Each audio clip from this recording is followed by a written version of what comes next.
Hi guys, welcome to lesson 1, 8, and 9. We are combining both of these. It is an introduction to equations. So we have three objectives for the day. I can solve basic equations, I can check solutions to an equation, and I can determine if an ordered pair is the solution to an equation. You can use equations to represent the relationship between two quantities that have the same value. All right, so an equation is a mathematical sentence that is containing numbers, variables, operation symbols, and an equal sign. So this is different from an expression which we've seen before. We added the equal sign. Okay. A solution is the value of the variable that makes an equation true. For an equation with two variables that are x and y, an ordered pair, x comma y, is what makes the equation true. All right, so a solution for a two-variable equation is going to be an ordered pair. So first up, we've got problem 2. We are doing identifying solutions of an equation, and we want to tell whether or not each of these is a solution for each equation. So in order to do this, we are going to plug them in. So we've got 6 times 1/2 minus 8 is equal to -5. So 6 times 1/2 is 3, minus 8 is -5. Is -8 equal, or -5 equal to -5 when we do our subtraction? Yes, it is. So yes, this is a solution. All right, letter B, we are substituting 5 in for x. So we've got 16 is equal to 4 times 5 minus 4. 4 times 5 is 20. 20 minus 4 is 16. 16 equals 16, so yes, that is a solution. You must show your work. You must, you must, you must.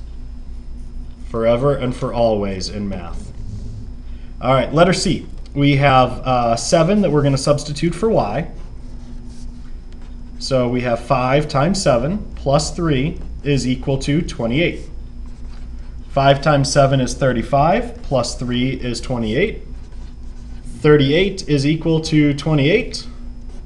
No, it is not, so that is not a solution to the equation. So why don't you guys give the next two a try, and we will talk about the answers. So for letter A, we are going to substitute in 4 for x. So we have 3 times 4 minus 2 is equal to 8. Multiply it. 12 minus 2 equals 8. Does 10 equal 8? No, it does not. Not a solution. Letter B, we're going to plug in 8 for z. 2 times 8 plus 5 equals 21.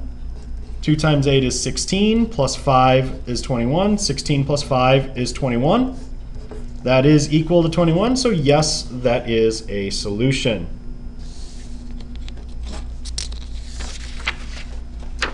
All right, next up, we've got problem number 3, writing an equation.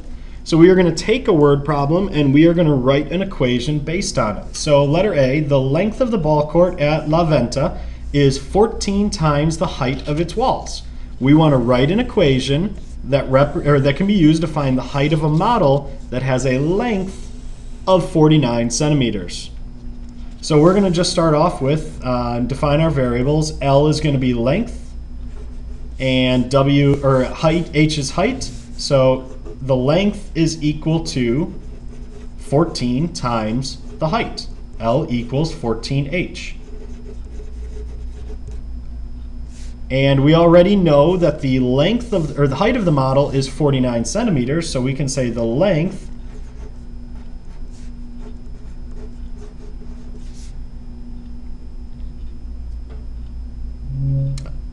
length is 49 centimeters. We can write it and solve for the height. The question only says to write the equation, so we don't need to actually solve it. So that is your final answer. 49 is equal to 14H. And we just need to make sure we read the question to answer what it is actually asking us to do. All right, Letter B, an art student wants to make a model of a classroom, because why wouldn't you want to make a model of a classroom? The length of this classroom is going to be 2.4 times its width. The length of the student's model is 42 inches. What should the width of the model be? So for this one, we need to write our equation. So our length is equal to 2.4 times the width.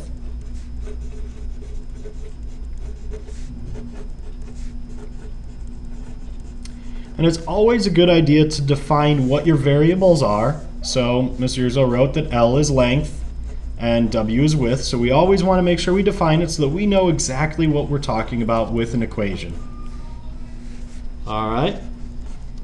So we're going to plug in 42 for the length, and that is equal to 2.4 times the width. And now we just have a one-step equation. We just need to divide both sides by 2.4.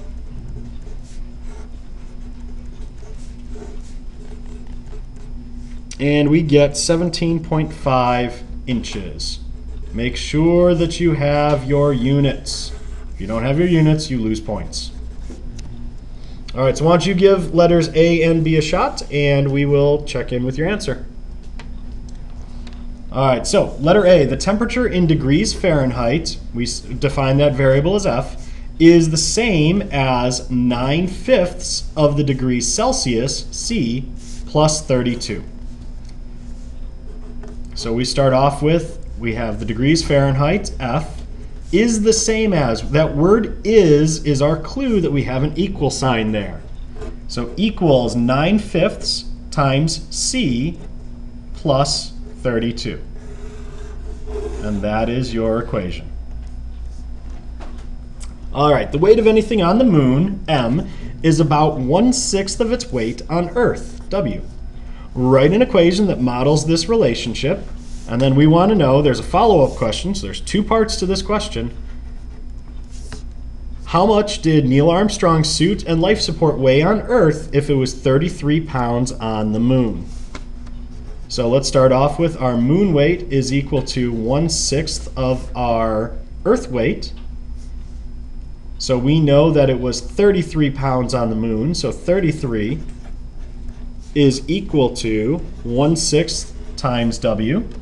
So we can solve this by multiplying both sides by 6. And our weight on Earth is going to be 198 pounds. So quite a lot of weight there. And you can see a picture from the Apollo 11 moon landing off on the right-hand side of the page.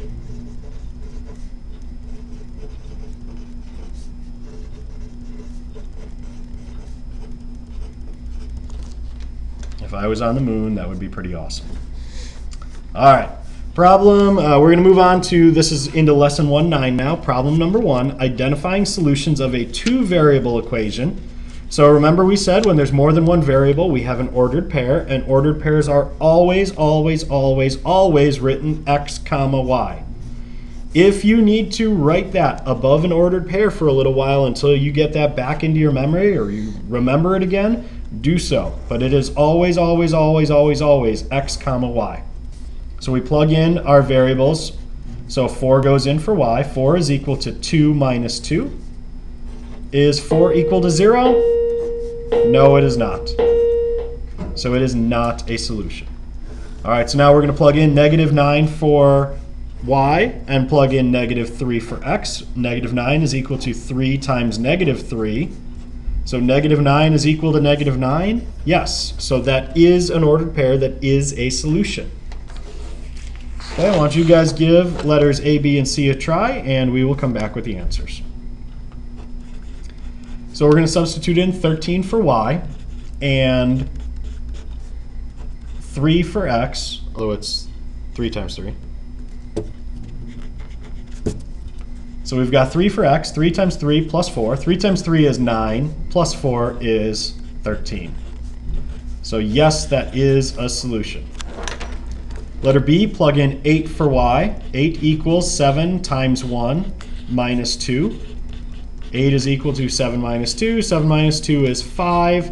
8 does not equal 5. No, that is not a solution. Unless you're on the moon, then it does.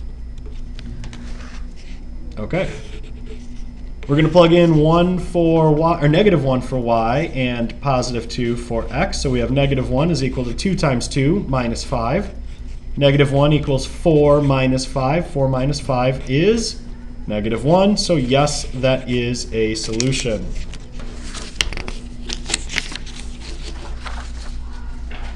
All right, so now we can represent data in a variety of ways. So what we're going to do is we are going to use a table, an equation, and a graph, and we are going to represent our data.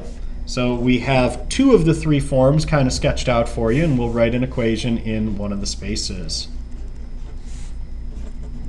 So our first example, Will run 6 laps before Megan joins him at the track. They then run together at the same pace. Represent the relationship between the number of laps Will runs and the number of laps Megan runs in the table, an equation, and as a graph. So let's just start. When Megan has run 0 laps, how many has Will run? Well, it's in that first sentence. It's going to be 6. So Will's got 6 laps in before she runs 1. So now after Megan runs her first lap, how many has Will run? He's run 7. They're running at the same pace. So now each time Megan's lap increases by 1, Will's will as well. So we have 2:8, we have 3:9, 4:10, and 5:11. All right, so we've got our data table. So that's one of our 3 forms that's checked off. So let's try the equation. Will's number of laps is equal to Megan's plus 6, because he's already done 6 laps. All right, so now let's do our graph. Now let's remember, what does a good graph need? One of the things it needs is labels. So we have Megan's on our x-axis. We have Will's on our y-axis. Why? Why? Because Will is our dependent variable.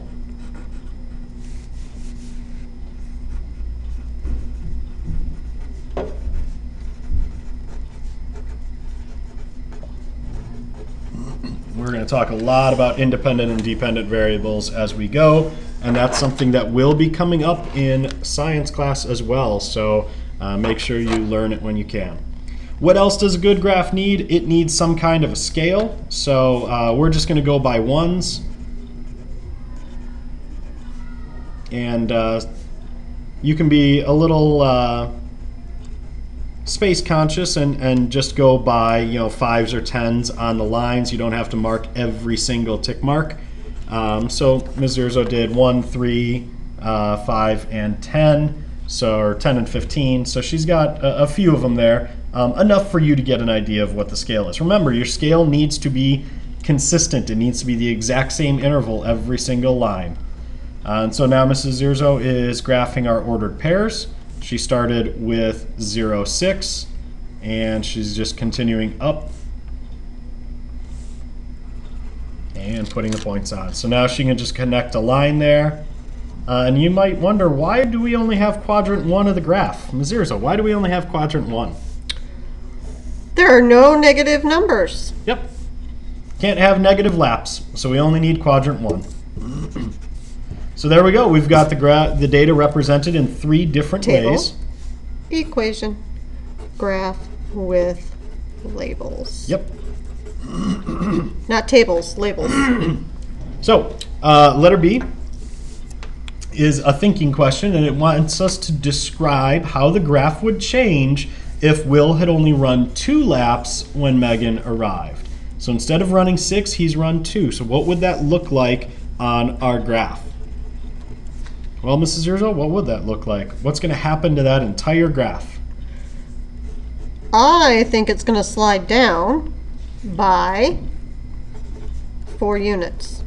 Yep, I would agree. So everything, the whole graph is just going to slide down 4 units. Okay. So why don't you guys give the bottom problem there a shot, and then we will go over it in a moment. So you have 4 more left socks than right socks. How can you present the relationship between the number of left and right socks in 3 different ways. So we want the table, we want a graph, and we want an equation.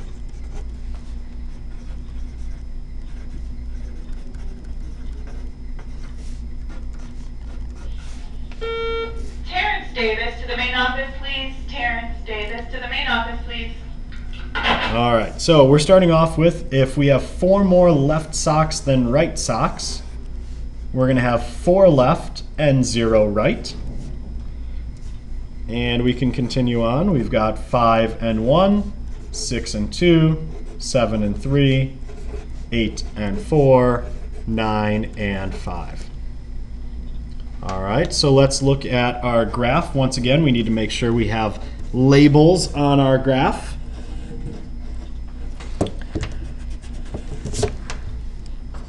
So we've got right socks on our x-axis, left socks on our y-axis.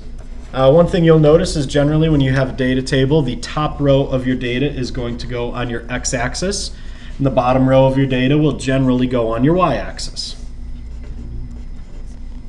So we've got our scale on there. Again, we're only going up by 1s every time. So we're going to start off at 0, 4, 1, 5, 2, 6, 3, 7, 4, 8, and 5, 9. Okay, and there is our graph. So we've got 2 of our 3 methods checked off here. Now we just need to go to our final one, which is writing the equation. So the number of left socks we have is going to be equal to the number of right socks plus 4.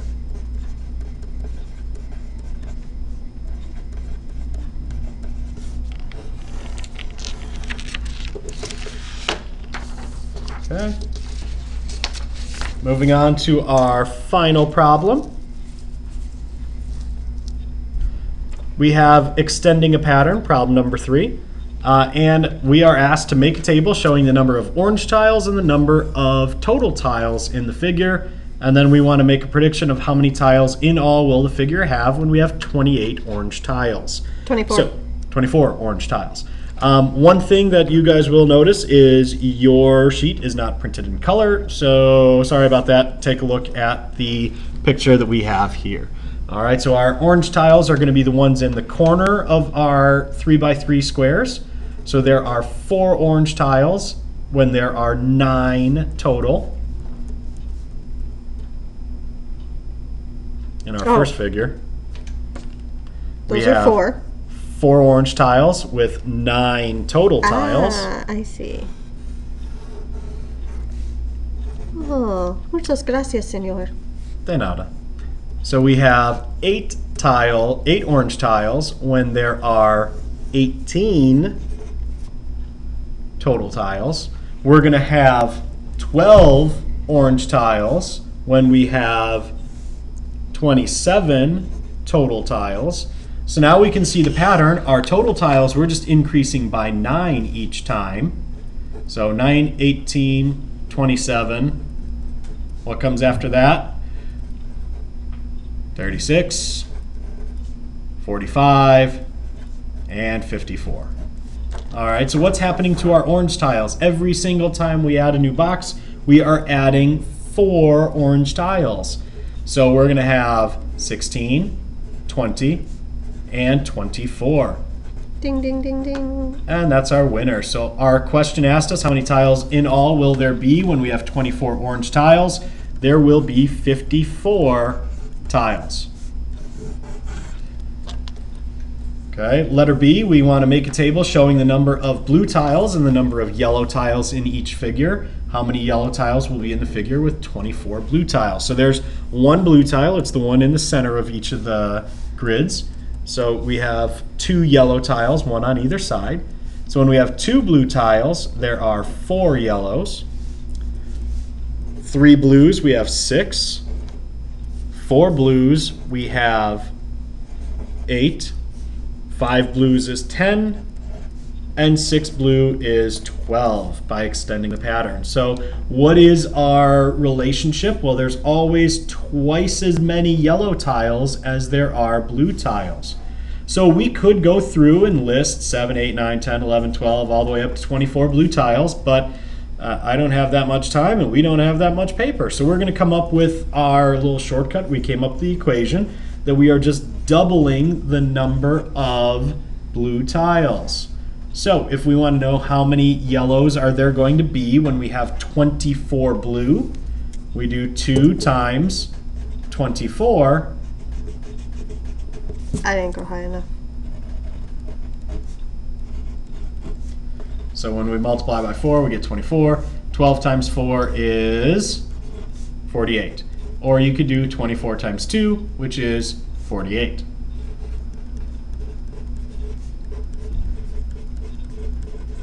And we have our label, 48 yellow tiles. All right, letter A on the you try, give it a shot, come back, and we will go over the answer.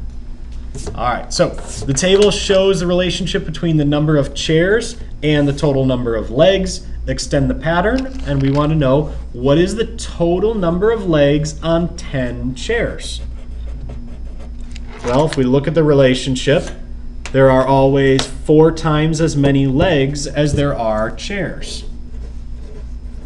So we could fill in the data of 6, 7, 8, 9, 10, or we could say the number of legs is equal to 4 times the number of chairs. How many chairs do we want to know about? We want to know 10 chairs. So L equals 4 times 10. So the number of legs on 10 chairs is 40. 40 legs.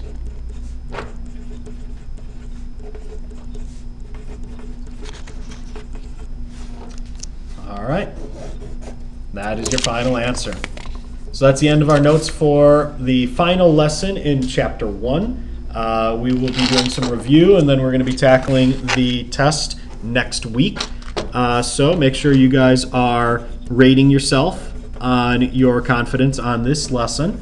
1 is lost, 4 is I could teach this lesson. Identify any questions you may have over this lesson, and we will address them in class. Make sure you summarize your learning this lesson. So our Chapter 1 test is going to be next Tuesday, the 19th. And Ms. Zirzo is having her makeup for the Chapter 1 quiz on Monday. So keep those dates in mind. See you all in class.